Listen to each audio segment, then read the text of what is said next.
मेरे प्रिय श्रोता, आज की इस आत्मिक दावत में मैं परमेश्वर का वचन पढ़ता हूं। नए नियम की 4 पुस्तक यूहन्ना सुसमाचार का 15वां अध्याय और उसका 7वां वचन। यूहन्ना 15वां अध्याय 7वां वचन। यदि तुम मुझ में बने रहो और मेरी बातें तुम में बनी रहें, तो जो चाहो मांगो वह तुम्हारे लिए हो जाएगा। एक शर्त है, एक वायदा है। शर्त पूरी करें तो वायदा पूरा होना पक्का है। लेकिन ये दोनों बातें परमेश्वर अपने से रिश्ता रखने वाले बेटे बेटियों से कह रहे हैं।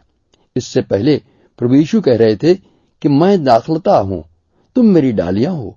सिर्फ वही डाल जो दाखलता से रस ले रही है फल ला सकती है। जो टूटकर गिर पड़ी वह कुछ देर तक हरी भरी रहकर एकदम सूख जाएगी कि सिर्फ जलने के काम आए।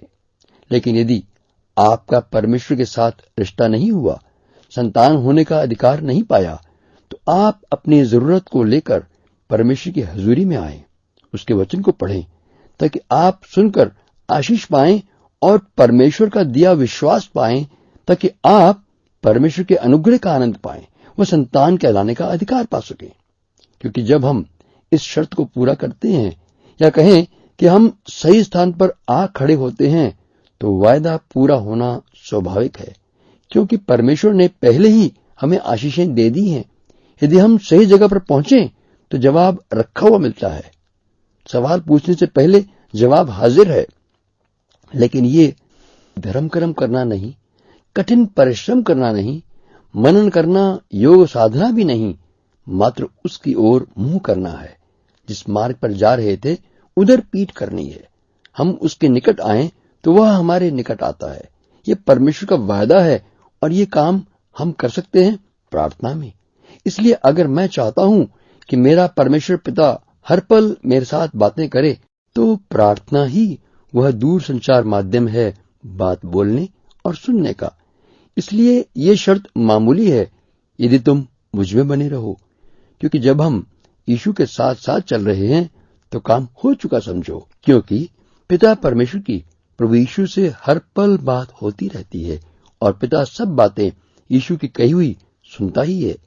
इसलिए परमेश्वर से मिलने के लिए हम मसीह में अवश्य आएं।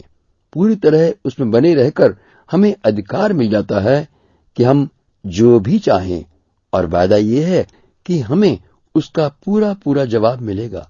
लेकिन कई विश्वासियों के अनुभव में ये पूरा नहीं उतरा है। कितनी प्रार्थनाएं बिना जवाब के हवा में गुम हो जाती हैं। अब इसमें 2 बातें हो सकती हैं। एक तो ये कि हमने शर्त पूरी नहीं की, दूसरी कि परमेश्वर ने अपना वायदा पूरा नहीं किया।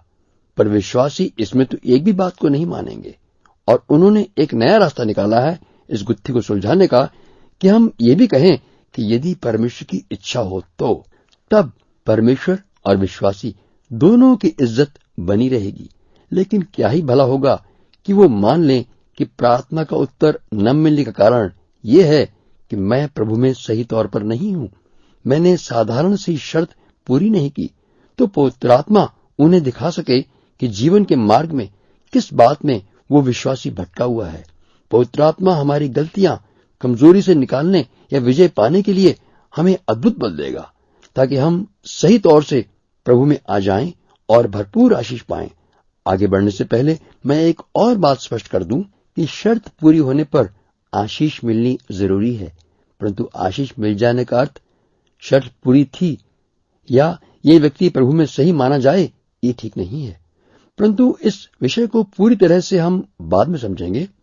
वचन कहता है, यदि तुम मुझ में बने रहो। जब एक विश्वासी भाई या बहन प्रभु यीशु के ज्ञान व अनुग्रह में बढ़ते हैं तो वे हैरान होते हैं कि इन शब्दों का अर्थ और भी गहराई में होता है। तब मालूम होता है कि शुरू में जो वचन मैंने सुना था उसने मेरी आंखें खोली थी।